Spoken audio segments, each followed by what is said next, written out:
Well, okay. Welcome to. Oh my God! What happened? Okay, wait. Okay, wait. We got this. Am I starting over? No.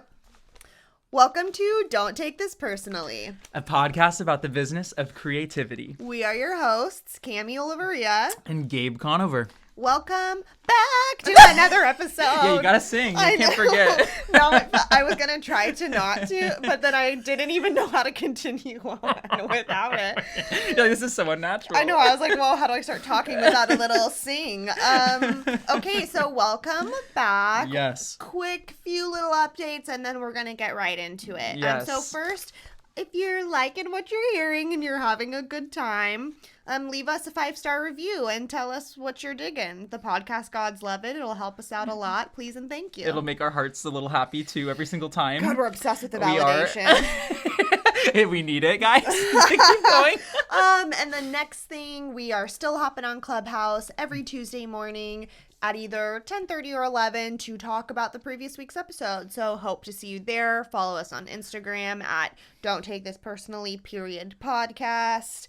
And, .podcast, not the word period podcast. Yeah. That would be weird. That would be weird. Confuse a lot of people. Wow. Anyways, today we are talking about creating a solid website. And that was a positive spin on it. I was approaching this as my biggest website pet peeve. Which we'll also talk about. Yeah. So what to do and what not to do. And we felt like this was a really natural next episode from last week where we were talking about inquiries and your contact page. Yes. And so we did dive into quite a bit on that page specifically, but that topic made us want to expand on the rest of your website and what you should do and what you shouldn't, what drives us crazy, what we think is good. There's a lot that drives us crazy. Yeah, I didn't realize how much annoyed me until Yeah. we started listing this. Yeah, and then when we were talking about it too, I was like looking through my own website and like I was like, man, there are some annoying things in here that I need to fix. Yeah, I mean, that's Which why is we're good. having This these is why we conversations. reevaluate. Constant reevaluation. Yes. Good stuff. So one thing that I brought up, which I think would be a great way to start, is kind of how I have looked at what your website is to your potential clients. And I like to look at your website as your second impression with these potential clients. Because most likely these people are not finding you through your website for the first time. Normally, they have found you through some other type of outsource, like on Instagram or through working with you at a wedding or something like that, or whatever it is. I thought this was a really interesting concept that maybe I had heard this years ago and just forgot. I don't know, but you're right. It's the second impression. It's very rarely the first time someone will come very into rarely. contact with what you have to offer. So kind of interesting. Yeah. So, speaking from little experience on dating, because I've only been with one person my entire life, but what I imagine a second date would be like is, okay, after the first date is seeing if, you vibe with each other, if you click well, if your personalities match a little bit, and then the second date is when you probably I'm saying probably because I don't know, you probably dive a little deeper and actually get to know each other a little bit better. Literally, is that right? when he brought this up to me when we were going over our notes for this one, I was like, Gabe, we're the authorities on second dates. I haven't been on a first or second date in 10 years. You haven't been on a first or second date since middle school. Not even. I've never been on a second date. At least what is a normal second date, I have never experienced. That is so in my funny. life. So obviously, we are the experts on first and second dates, and your website. We're starting a dating podcast soon, actually. We are. Too, just we so are you know. dating advice for the modern adult.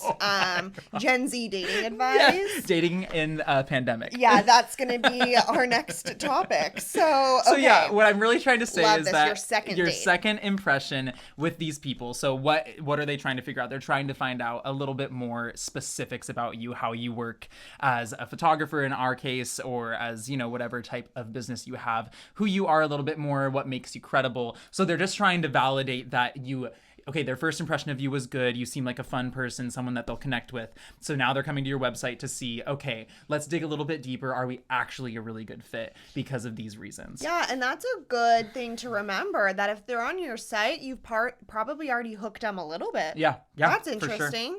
Cool. That's interesting. Yeah, I was like, huh. I was like, that's either a good thing or a bad thing. So you're either going to confirm that they're interested or quickly they'll be like, nah, never mind. Exactly.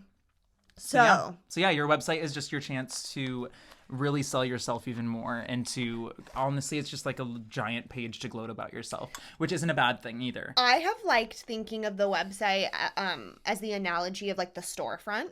Like it's your storefront. It's like your shop window. Okay. So, and then you like go in, Yeah. you know, like that shop window, your home page, and then like maybe you go in and visit the FAQ or whatever. So, Got it. I think we're going to have a lot to talk about. So let's just take it away with the things that drive us crazy on Yes. photographers' websites specifically, but I think it's applicable to any small business website. Right. I think the first thing would be terminology, the words that you're using, being cliche and Yeah. not actually being unique. Because I can tell you, I have gone to so many websites that say almost the exact same thing, just in Yep. different words. And I immediately am turned off by those things because I'm just like, well, you are not authentic like your website says you are. Yeah, so something that is fascinating is I actually think as the years are going on, people are getting better at this. But when I started photography, or a few years after, you would go onto photographer sites and they would all sound the same. They'd all look the same. They'd all be using the same words. Things like natural light photographer, lover of light, the photographer for authentic connections. For the free-spirited boho. Yeah. Oh, Bride. Whoa. You just touched on something I wasn't even going to address, but you're right. Okay. Wow. We're just going to go hot and heavy right here. So, with the terminology, yeah, using these like fluffy words that don't really mean anything. They're like industry trigger happy words. Yeah, trigger happy. That's I'm true. a big fan of showing, not telling. And so on this note, I also stay away from all words that are connected to style. So like Interesting. you won't see me now. I hope I'm not lying. I'll have to go look at my site. I know we have to evaluate our websites after this. This is us. but We're checks and we're balances processing. here, okay? Yeah. So I avoid using words that describe my style on my site because, in my opinion, my work should be doing that for me. And why I feel strongly about this, like if my work was really moody, you're never going to see on my site a moody, my style is moody or whatever, because it's like, let the client, what's the word, understand or interpret your style for themselves. Like when I was in Washington, we've talked about this in previous episodes, but people saw me as like the bright, airy photographer because next to other Washington photographers, I was like the brighter option. Whereas like here, compared to the other no one has called me bright and airy since I moved here because there's like an abundance of bright and airy. So next to it, my work actually looks kind of different than that. So I'm just a huge fan of not boxing yourself with those kinds of words. Because let the people decide. Let the people decide. Like when they are looking at your images, the only thing that should matter is do they like it or not? Do they feel connected to it or not? All bullshit words that describe our style kind of don't matter. Let them decide what they think it is and if they like it or not. So I just think you're kind of like wasting website real estate talking about that kind of thing. Yeah. Show, not tell. But what you can tell them is like what you do for them. So that's actually another point later. So I'm not going to dive into that. But yeah, so using those words, and then also just because he said it and now I can't not say it, probably one of my biggest pet peeves ever is when I go on a site and a photographer specifically describes what they're looking for in a client. Like, I'm for God. you if you like this and this and this and this. It's like the ideal client typecasting stuff that we talked about in episode 3, I think it was. Very exclusive. That I just think is so stupid. I just think it's the worst. Like when I go onto a site and see people be like, I'm for the boho, indie, this, or if you like a warm cup of coffee in the if morning. you like this, then I'm for you. Like really? That's all you care about? Well, it's just I don't I get think it. that you need to look at it from a real life perspective. Like my friend group is very diverse in personality. I'm not gosh. who I am as a person. You will not see in my friend group. It doesn't exist. Yeah. Cammie's probably the closest person to who is like most similar to me, but really we're not similar. No. In so many other different ways. So if I was listing all of these things that like I like to do every day, like, you know, drink 5 cups of coffee or something like that. But like none of my friends do these things, and they're still my friends. I know, this is so weird. Like, I was gonna say, what if you put on your site, like, I'm for you if you love high fashion and you love to thrift. I'd be like, well, then I'm not for you. Exactly. But like, I have been attracted to your work for my own photos before. You know, so it's just, when you're saying these things like, I'm for you if, and then you list things, you're really just describing yourself. You're describing yourself. You are turning away so many people. Yes. And you're also making those people feel very excluded because they feel like you're not going to like them. So why would they reach out? Oh you know? my gosh. I know. I have found this language on sites pretty surprising. Yeah. So I mean, a good example of this is like, because I don't talk like this in my website at all, and I get so many different types of people in my inbox. One of my most recent inquiries talked about how they were like really into like gothic style and vampires and stuff like that, which I'm like, which is so funny because like I'm not like interested in shooting something like that. It actually sounds extremely interesting. You should have sent them to me. No, I booked them instead. Damn. But like immediately, that's not a style that I'm drawn to. But you should have said, "Oh, I've got a Slytherin for you." That's what you should have said to them. Well, you say that apparently I'm one too. So. I was drunk with him last Friday and told him he's a true Slytherin. Oh my gosh, that's so funny.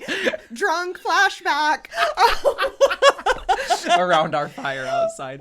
Anyway, so yeah, this person, like, I'm extremely excited for their wedding, just like I'm extremely excited for every single one of my clients' weddings. But it's not like they were turned away from me because my website like excluded the type of stuff that they're into, because I'm into whatever my clients are into, because that's not the point of why I do what I do. How boring would this be if every wedding we did was exactly the same with the same kind of people? So yeah, if I were shooting my style every single time, I'd be like, okay, next. Like, this is so boring. So yeah, on your website, do not tell your clients what you are looking for or who they should be. Correct. You should be so lucky to book them. Correct. That is how the first words on my website are, "Hi, I'm Cammie, and I want you to know your wedding is a big deal to me." That is the first thing people see when they go onto my site, because that is how I treat my couples. They know that I care a lot about everything about what is going on with their wedding. Yep. And immediately, I'm not like, I'm looking for this. I'm immediately like, whoever the fuck you are, it fucking matters to me. My style is your style. Like, it doesn't matter. That is exactly what I'm trying to communicate, like, awesome. Right away. So, awesome. Okay, we've gone on for that for a while. Just don't tell your clients who they should be. You should be so lucky. You should be so lucky for them to want to pay you to take their pictures. It's the coolest job ever. Now I'm. And to kind of go back to being on. cliche too, like, these words that we see, because when I was saying that I see all of these websites for different photographers that I know, and all of them seem almost exactly the same to me, and it makes me like roll my eyes, because I'm just like, what if I were, you know, a potential client of yours that was looking into 5 to 10 different photographers, and I saw that 7 of them had like all of the same wording, I would rule all 7 of them out almost immediately. Because I'd just be like, well, you aren't unique, you seem like a fake person, you seem like you're just trying to do, you know, what everyone says you're supposed to do, instead of just actually being your authentic self. And like, the word authentic on your site doesn't mean that you're actually authentic. No, like, and people can see through that. Yeah. People can see through that. Yeah. So when I am looking at someone's site, I'm looking for the, you know, all of these unique things that make these people exactly who they are. Yeah. And it shouldn't be that hard to do, because you are unique, and there are weird, quirky things about everyone that you can talk about, and everyone will think it's interesting. Yep. Because it's not like everyone else. Yeah. Yeah. If you're using like catchphrasey buzzwords, like industry words, like authentic and I can't even think of any other one right now besides authentic. That's the one that's just screaming. But why I don't like that word is because none of it is really that authentic, because people are nervous to be in front of the camera. Nobody is just going to be their authentic selves. We do have to guide them into that. The things we're asking them to, I mean, if we're saying we create authentic moments, and then you're like, whisper what you had for breakfast as seductively as you can. And I use that prompt, okay? But I'm not claiming to, you know what I mean? Like, it's like none of this is authentic. We're all guiding them through crazy shit to get fun reactions from them. Right. So, like, it's all a little bit of a fantasy. So it's okay to embrace that. Right. And something And they want that. something my website specifically says is that, like, everyone feels uncomfortable in front of the camera, and it's a completely unnatural thing that our society does. Yeah, so stop trying to pitch it like Right. it's going to be the most natural thing ever, because it's not. And people are intimidated by that, I think. Right. Like, And we were talking, and I was looking at my site, and I have some of this wording on my site, which I want to change. But something that I do tell all my clients before shooting is that the goal is not to, like, make them feel natural, but to make them feel comfortable. Like, Yes. that's the number one goal, is that you're not Perfect. going to feel natural. It's going to feel weird because this is not a normal thing that you do on every evening. Yeah. But I want you to feel comfortable with it.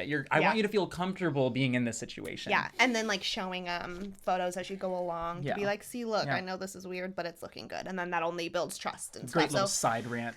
anyways, love that. Yeah, woo, that's good. Okay, one of my pet peeves. I am driven crazy when I go to a site and can't see how much something costs. Yeah. I will go. Same. I will stop looking at that point. Yep. Because to me, when I don't see a number at all, even just a starting point, I will assume it's too expensive for me, Yeah. and I'm embarrassed to reach out. Yep.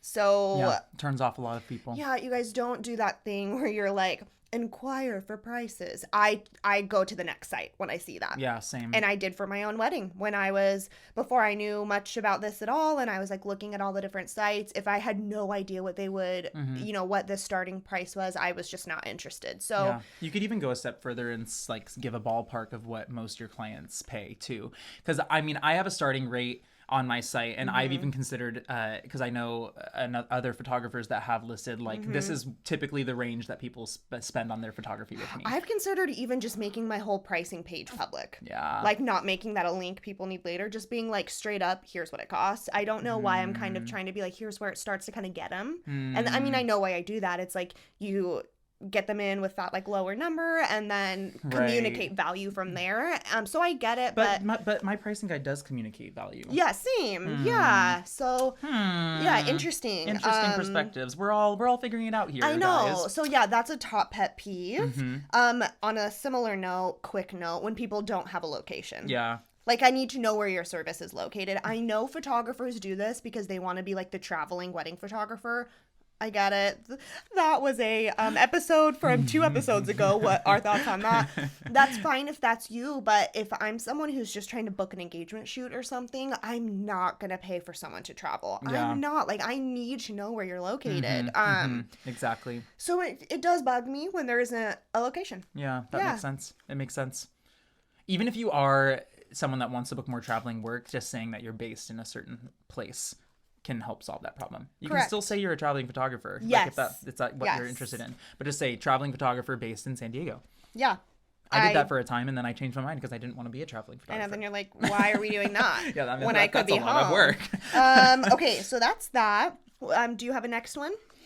Well, I know you have a next one. Okay, I do. Yeah, I want you to say yours. Allotted I didn't mine want to me. take it. Okay, next one. When the site doesn't reflect your vibe. Yes. Yes. So this is This was your point. this was my point. I thought you know. were gonna say a different one. Okay. I'm just going down my list. When the site doesn't reflect your vibe. So this is something that I brought up because I've met, countless amounts of photographers down here in San Diego and all over the place. But like I've met a lot of these people before I've looked at their sites. And of course we all look at each other's sites. This isn't some big secret. We all try to get ideas from each other. Like I look at people's sites just to kind of like keep up with the trends and keep up with like, what other people are doing and see if they have any things that I like. You should be doing your own research. Yeah, you should be doing your own research. So I look at people's sites, and there have been a few times where I've like met people in person at like first, and then I go to their website and I'm like, what? This is not the experience that I had when I interacted with you person to person. Yeah. It doesn't reflect the same thing. So like I want my website to be very, very, very ultra communicative. That was a strange little a lot of varies and then an ultra. Sorry. Okay. No, it's because that's how important it is. Extremely communicative of exactly who I am as a person. So when you go to my site and it's the first thing says I'm Gabe and I like to party, that could not be any more true about me. I love to party. I love to dance. I love to have fun with people, with lots of people. And when you meet me and I'm like screaming at you from the moment that you interact with me, you're gonna know, okay, yeah, this is exactly what his website communicated with me. Your website is doing a good job if someone leaves your website and they're like, I now know what it's like to be around you. Yes. And that did a good job communicating it. So, I mean, Gabe and I have both done branding experiences from the same person. So I could do a whole spiel on why that's so important. Yeah. I didn't really feel like my site had that before I did that. And now it does. So I think that's really important to find a brander you trust. And branding is so much more than just like, pick a cool font for yourself and have a logo. Like when I went through my branding experience, it gave me such a clear vision of like, when I look at my site, even now, I've had it for 3 years now, I like get emotional sometimes, especially in the beginning. When I saw it for the first time, I was like, how can a website feel like me? Yeah. Like I don't get it, but it does. And so,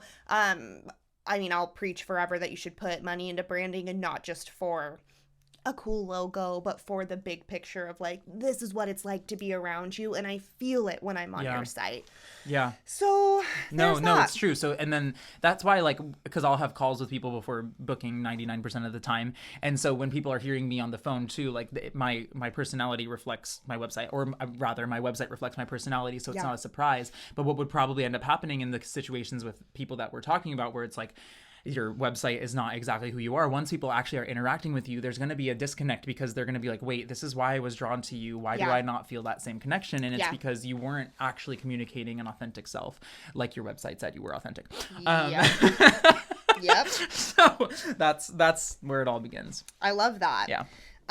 Okay, a top pet peeve, a spicy pet peeve, is when people use bride and groom language in their communication. So specifically, so many of our sites are only speaking to brides. Oh, yeah, it drives me insane. What the fuck is up with that, you guys? It's so weird. Our industry is so obsessed with that. I know.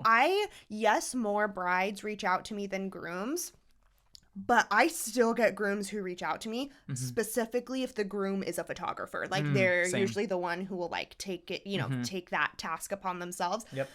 But I just don't like this culture we're creating that weddings are only for the bride and we're only speaking to the bride. You're missing out. Well, one, you're missing out because you're creating this thing that it's just only about them and the groom feels left out. Or maybe it's like, okay, if you get annoyed that your grooms aren't into photos, and then your website is only speaking to the bride, you are a part of the problem. Yes. You're creating the culture where this is only for one person. Yep. I make it a point to make grooms feel super included. And I'm like, I joke with them. Like, I'm like, don't worry. I know you think this is all about her, but I'm not going to do a bunch of cheesy bullshit that you'll be embarrassed by. Right. Like, I make sure to communicate that kind of stuff.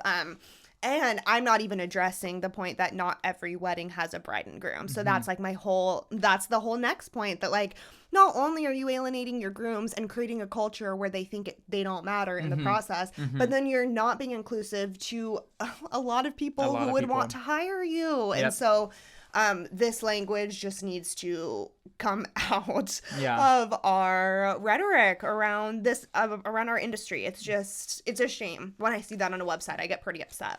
Yeah, it is a shame. And it bugs me, like Cami was saying, for more than one reason. But I also the reason that you just brought up is just obvious to me. But when it comes to speaking specifically about brides too, like, I understand the idea that the guys aren't into it as much can be a thing. It can be real. It can be real because we create the problem. But often it's because we create it. And not to say that that's always the case. Sometimes they create it for themselves. Yeah. And I have some grooms who are really into it. I have times where grooms are way more into it than the brides. Yeah. But like, even just speaking as someone who was a groom, like, I was extremely involved in the process, especially when it came to photography for obvious reasons. And so like I was the one that reached out. I was extremely involved in the meetings. I wanted to, I picked our engagement shoot location. Like we were both equally involved in this planning process.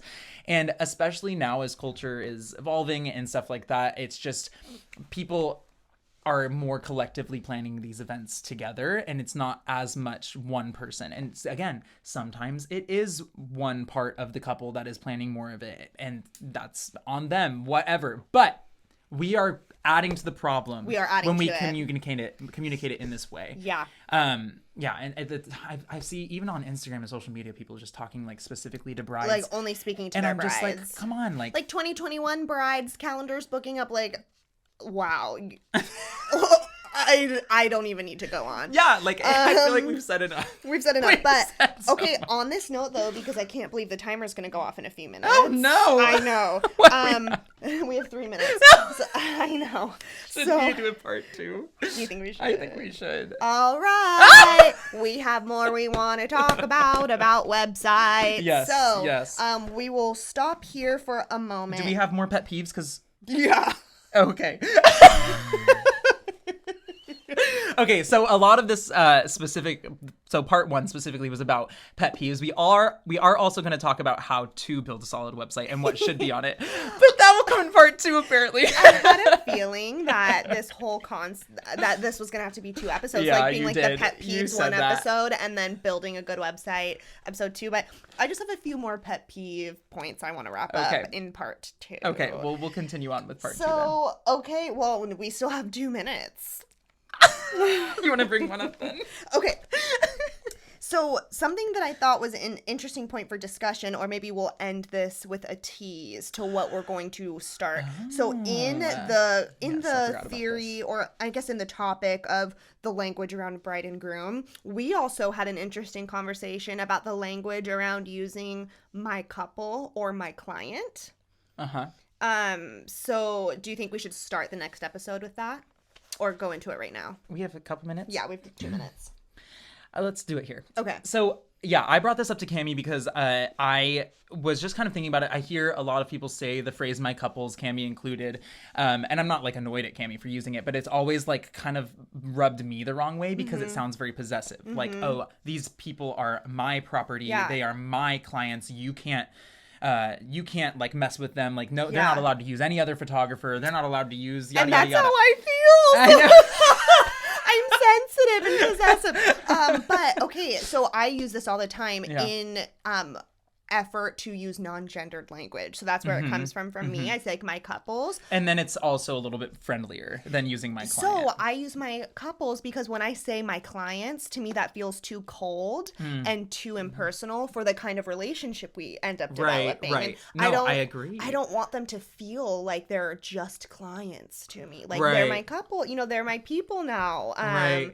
So my couple feels better, but you're right, it does have an air of possessiveness to I it. don't know why. But my clients. But my clients doesn't sound great either. No, because Like, what's the I know answer? this is like our job and it's our profession and it's a professional relationship, but to them we're like a part of their personal life, Yeah. and that's a little they get bit of close the to us. illusion we're selling. Yeah, Like friends no, it and stuff, so is. It it's hard is. to just be like, these are my clients, when it's like, no, they're one of my couples. Oh my goodness. But you're right, it sounds possessive, but clients feels too impersonal. So if you have another suggestion, can you leave any comments? Are there comments on podcasts? No, but if they're watching on YouTube, they Oh. can, or they can write us a DM or something, Yes. and we'll talk about it. So yeah, if you have any thoughts on that, you can DM us anytime, and we'll read them on the podcast. Yes, Because we I'm will. actually curious what you guys think about the language between talking about your couples as couples or clients, or if maybe we're just thinking too much about it.